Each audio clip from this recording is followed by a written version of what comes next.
Muito bem, pessoal, a partir deste vídeo vamos estudar a Lei Orgânica aqui do município de Lagoa Bonita do Sul. Vamos fazer o estudo, é claro, direcionado para a prova do concurso público que vocês vão realizar. Então, ao longo da aula, eu vou apresentar a Lei Orgânica, vou dando dicas de como que isso costuma ser cobrado em prova e no final das aulas a gente vai ter um simulado com questões que eu elaborei no estilo da banca, para que vocês possam fazer um treino e uma revisão de todo o conteúdo, porque essas questões vocês terão à disposição para resolver e vamos ter a correção em vídeo para revisar e esclarecer qualquer dúvida que vocês possam ter. Bom, pessoal, vamos ao que interessa. Vamos conhecer esta lei orgânica do município. A lei orgânica é a principal lei do município. Ela traz as principais informações da sua organização político-administrativa, como a gente vai conhecer agora. Começa dizendo que o município de Lagoa Bonita do Sul, como a gente sabe, faz parte do Brasil, faz parte do Rio Grande do Sul e organiza-se de maneira autônoma em tudo que diz respeito ao seu peculiar interesse, sendo regido por esta lei orgânica, demais leis que adotar e respeitando os princípios das constituições. O município é autônomo e essa é uma característica dos municípios. Cada município tem a sua autonomia. Os municípios fazem parte de um estado, fazem parte do Brasil, mas possuem a sua autonomia, porque o povo de cada município elege seus representantes que vão administrar, como a gente vai ver. O artigo 2º estabelece que foi mantido o então atual território do município quando esta lei orgânica foi feita. E ele só pode ser alterado nos termos, seguindo as regras da legislação estadual. O município que tem como sede a cidade de Lagoa Bonita do Sul e pode ser dividido em distritos por lei. Este artigo 2º não é muito cobrado em provas, é pouco provável que a banca venha aqui formular alguma questão. Já o artigo 3º é muito cobrado em provas de concurso, é um artigo que a gente tem que compreender, que apresenta os poderes do município. O município de Lagoa Bonita do Sul, assim como todos os municípios do Brasil, possui dois poderes: o legislativo, que é a Câmara de Vereadores, e o executivo, que é a prefeitura. Cuidado para não confundir. Quando a gente estuda a Constituição Federal, lá na Constituição, nós vamos ver três poderes: o legislativo, o executivo e o judiciário. Por que aqui na lei orgânica não tem poder judiciário, pessoal? Porque a lei orgânica, ela trata do município e o município não tem poder judiciário. Quem tem poder judiciário sempre é o Estado ou a União. Então, existe a Justiça Estadual. Esses fóruns que a gente vê espalhado em diversos municípios aqui do Rio Grande do Sul pertencem à Justiça Estadual. Tem também Justiça Federal em alguns municípios aqui no estado. Tem os fóruns da Justiça Federal. Agora, não existe em nenhum lugar do Brasil justiça municipal, porque não existe poder judiciário dos municípios. Então, quando eu falo em município, existem apenas dois poderes: o legislativo, que é a Câmara de Vereadores, e o executivo, que é a prefeitura. Quando a gente falar em estado ou na União, aí a gente vai ter os três poderes que estão na Constituição Federal. E aqui a banca pode tentar te confundir, tentar te enganar fazendo uma pegadinha, afirmando que são poderes do município, independentes e harmônicos, legislativo, executivo e judiciário. E às vezes o candidato está distraído na hora da prova e acaba caindo nessa pegadinha. Mas vocês não vão cair, porque quando vocês enxergarem na prova poderes, vocês vão lembrar desse esquema. Poderes do município são dois: legislativo e executivo. Poderes do Estado e União, lá na Constituição, lá são três poderes, certo? Esses poderes que são independentes e harmônicos. Um não vai intervir no outro e cada um vai exercer as funções que estão aqui nesta lei orgânica, como a gente vai estudar. é proibida, é vedada a delegação de atribuição entre os poderes. A Câmara não pode passar as suas funções para a Prefeitura, nem a Prefeitura passar as suas funções para a Câmara. E o cidadão que está investido em um dos poderes não pode exercer funções de outro. Tá, professor, mas é comum a gente ver vereadores que são nomeados secretários municipais. O vereador é do Legislativo, e quando ele é secretário municipal, ele trabalha na Prefeitura, não é? Isso pode acontecer.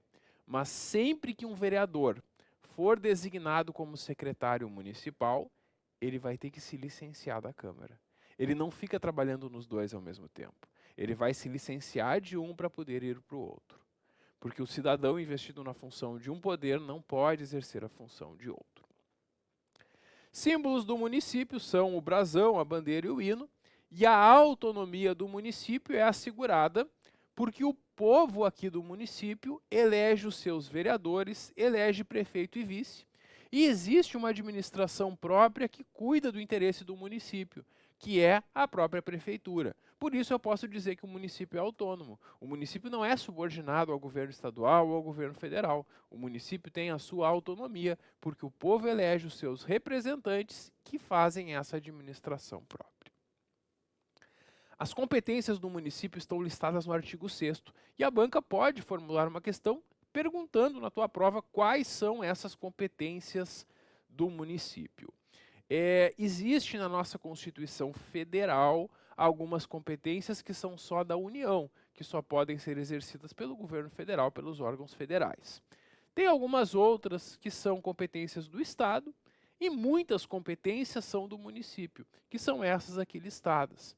Na tua prova, a banca pode tentar te confundir, misturando essas competências do município com competências federais ou estaduais. Então a gente tem que saber o que cabe ao município. O município vai se organizar administrativamente, organizando a sua prefeitura, respeitando a legislação estadual e federal. O município vai legislar sobre assuntos de interesse local. Tudo que é interesse local, as leis sobre interesse local são feitas pela Câmara de Vereadores. O município vai impor e arrecadar os seus tributos, elaborar as normas orçamentárias, plano diretor, administrar seus bens, desapropriar, organizar e prestar diretamente os serviços públicos locais, como o serviço local de transporte coletivo, por exemplo. O município pode prestar diretamente ou pode passar para uma empresa por meio de uma concessão de serviço público. O município vai organizar os quadros, estabelecer o regime jurídico dos servidores, que é o Estatuto dos Servidores, a lei onde estão os direitos que vocês que vão passar no concurso terão. Estabelecer normas de prevenção e controle de ruídos, poluição. Conceder e permitir também os serviços de transporte coletivo, táxis e outros. Fixando, é o município que decide quais são as tarifas, itinerários, pontos de estabelecimento e paradas. O município vai regulamentar a utilização dos espaços públicos, que são os logradouros públicos, e sinalizar as vias e faixas de rolamento, disciplinar serviço de carga e descarga, disciplinar a limpeza em logradouros públicos, a coleta do lixo domiciliar e dispor sobre prevenção de incêndio. Aqui é muito importante, pessoal, o município vai licenciar os estabelecimentos. Todo estabelecimento que vai se instalar aqui no município, seja uma indústria, um comércio, um lugar de prestação de serviços, precisa de um alvará para funcionar, que é a licença da prefeitura. Para conceder o alvará, a prefeitura vai analisar se o estabelecimento atende os requisitos para não colocar em risco a saúde e a segurança da população. Então, os fiscais da prefeitura vão no estabelecimento ver se está tudo regular, tudo certinho, para que possa funcionar. É por isso que a prefeitura tem esse poder de dar os alvarás para as atividades funcionarem. E se as atividades não atenderem esses requisitos, a prefeitura não vai conceder o alvará. E se a prefeitura deu o alvará e o estabelecimento passa a descumprir aquelas regras, a prefeitura vai cassar o alvará e fechar o estabelecimento. Também o município vai fixar os feriados municipais, isso é importante, porque existem feriados federais, como 7 de setembro, por exemplo. Tem feriados que são estaduais, como o 20 de setembro, por exemplo, e tem feriados municipais. Cada município tem os seus feriados. Então vai ter dia que é feriado em Lagoa Bonita do Sul, mas não é feriado em Sobradinho, porque cada município tem os seus feriados municipais. Também legislar sobre apreensão e depósito de semoventes, mercadorias e imóveis em geral, e isso é feito lá pelo Código de Posturas. Dispor sobre organização e execução dos serviços públicos locais. Manter com cooperação técnica e financeira da União e Estado serviços de saúde. Denominar, que é dar o nome para prédios, ruas e logradouros do município, e pode criar a sua guarda municipal. Todas essas são competências aqui do município de Lagoa Bonita do Sul. Agora, no artigo 7º, estão competências do município que também são do governo federal e do estadual. Porque quando aqui diz que o município vai exercer concorrentemente essas funções, quer dizer que cabe ao município, mas não só a ele. Cabe ao município e a órgãos federais e estaduais. Zelar pela guarda da Constituição, saúde, assistência pública e proteção e direito das pessoas com deficiência, proteção de documentos, obras e outros bens de valor histórico, artístico e cultural, impedir a evasão, destruição e descaracterização de obras de arte e bens de valor histórico, artístico e cultural, promover e proporcionar meios de acesso à educação, cultura e ciência, proteção ambiental e combate à poluição, preservação da fauna e da flora, estímulo e preservação da educação e da prática desportiva, promoção de programas de construção de moradias, moradias populares e melhorias habitacionais e o saneamento básico, combate a causas da pobreza e fatores de marginalização, aqui a atuação do serviço social, registrar, acompanhar e fiscalizar concessões de direito de pesquisa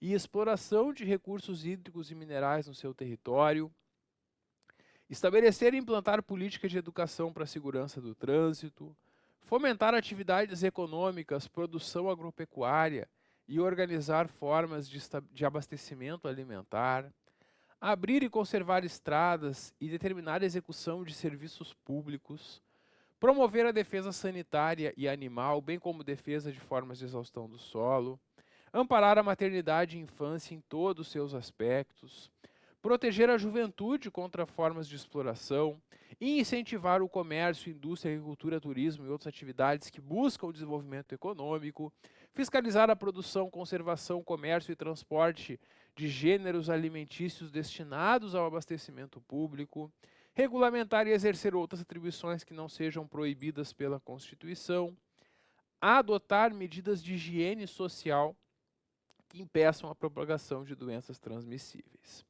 E aqui, pessoal, a gente vê então uma grande lista de competências que são do município junto com o governo federal ou estadual. A banca pode fazer uma questão também misturando, confundindo quais são as competências só do município, que nós vimos no artigo 6º, com essas que são competências concorrentes. Então também é importante sempre a gente saber diferenciar. O município, para prestar as suas missões de atender o interesse da coletividade, ele muitas vezes vai atuar em parcerias, por meio de convênios com a União, que é o governo federal, com o Estado ou com outros municípios da região. Um convênio é uma união de esforços, porque tem serviços que interessam a mais de um município, ou que interessam ao município e ao Estado, ou ao município e ao governo federal, e por meio do convênio se ajusta como que o serviço vai ser prestado. Por exemplo, muitos convênios com o governo federal não faz nada aqui no município. Não vem servidores federais aqui no município. O governo federal manda só o dinheiro. E aí no convênio são ajustadas uma série de condições. E aí a prefeitura, com aquele dinheiro que vem do governo federal, mais um dinheiro que ela coloca e a atuação dos seus servidores, ela leva saúde, educação e outros serviços para a população. Essa aqui é a ideia desses convênios, dessas parcerias. Também, às vezes, os municípios se juntam e fazem um convênio, ou até um consórcio. Isso é muito comum na área da saúde. Porque aí os municípios juntos, comprando medicamentos, conseguem um preço melhor com o laboratório, já que vão comprar mais quantidade. Então, às vezes, os municípios terem um consórcio é mais interessante do que cada município comprar separadamente. Então, esse tipo de parcerias pode ser ajustada por convênios ou até mesmo consórcios entre municípios. O artigo 9º traz os tributos de competência do município e os tributos de competência do município previstos nesta lei orgânica estão um pouquinho desatualizados. Primeiro porque quando se fala em impostos, aqui aparecem 4 impostos, mas o município tem somente 3 impostos na prática no seu código tributário, né? O município tem o IPTU, que é o Imposto sobre a Propriedade Predial e Territorial Urbana. O município tem o ITBI, que é o Imposto sobre a Transmissão de Bens Imóveis. E o município tem o ISS, que é o Imposto sobre Serviços. Também, aqui na lei, ainda consta o Imposto sobre a Venda a Varejo de Combustíveis líquidos e gasosos. Esse imposto não existe mais há muito tempo. Esse imposto foi extinto há muito tempo, ele não existe mais. Era um imposto cobrado que não existe mais. Tá, professor, mas e se aparecer na prova esse imposto, o que eu faço? Bom, se na tua prova aparecer esse imposto, tu vai considerar correto, porque é o que está no texto da lei, mesmo na prática não existindo mais.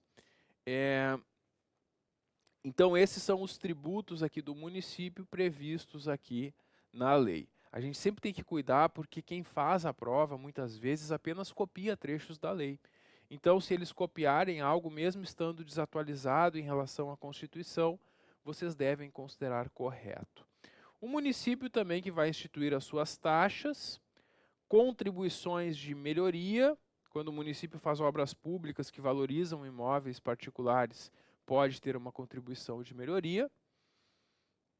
E também fixação de preços públicos pelo uso do solo, subsolo e espaço aéreo.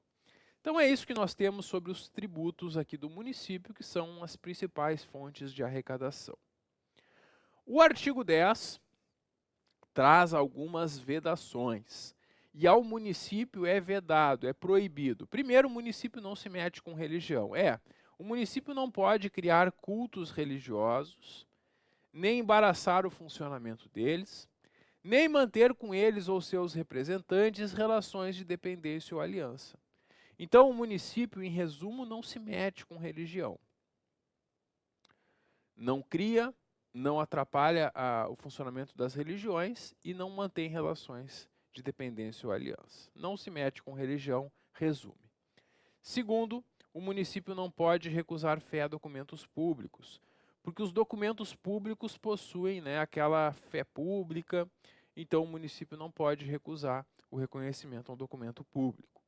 Também não pode estabelecer diferença tributária entre bens e serviços em razão da procedência ou destino, em razão de onde vem ou para onde vai. Não pode contrair empréstimos sem prévia autorização da Câmara de Vereadores. Não pode instituir ou aumentar tributos sem que a lei estabeleça. O município pode instituir ou aumentar o valor dos tributos por lei. Sem lei é proibido. Não pode estabelecer limitações ao tráfego de pessoas ou mercadorias por meio de tributos. Não pode permitir ou fazer uso de estabelecimento gráfico, jornal, estação de rádio, televisão, serviço de alto-falante ou qualquer outro meio de comunicação de sua propriedade para propaganda político-partidária ou para fins estranhos à administração. Também o município tem aquelas imunidades de impostos que ele tem que respeitar, ou seja, não pode instituir impostos sobre o patrimônio, renda ou serviços de outros entes públicos, templos de qualquer culto, patrimônio, renda ou serviços dos partidos políticos, livro, jornal e periódico e o papel utilizado para sua impressão, e bens de sociedades civis, entidades esportivas e recreativas sem fins lucrativos. Então, essas são as imunidades de impostos. Por fim, pertence ao município também a participação em parte da arrecadação dos impostos federais e estaduais, né? A legislação tributária vai estabelecer direitinho quanto que vem para o município. Temos na sequência o poder legislativo. Aqui no poder legislativo nós vamos conhecer as regras de funcionamento da Câmara Municipal, mas sobre o poder legislativo e demais assuntos aqui da lei orgânica a gente continua conversando no próximo vídeo. Dá um clique que eu já volto. Até logo.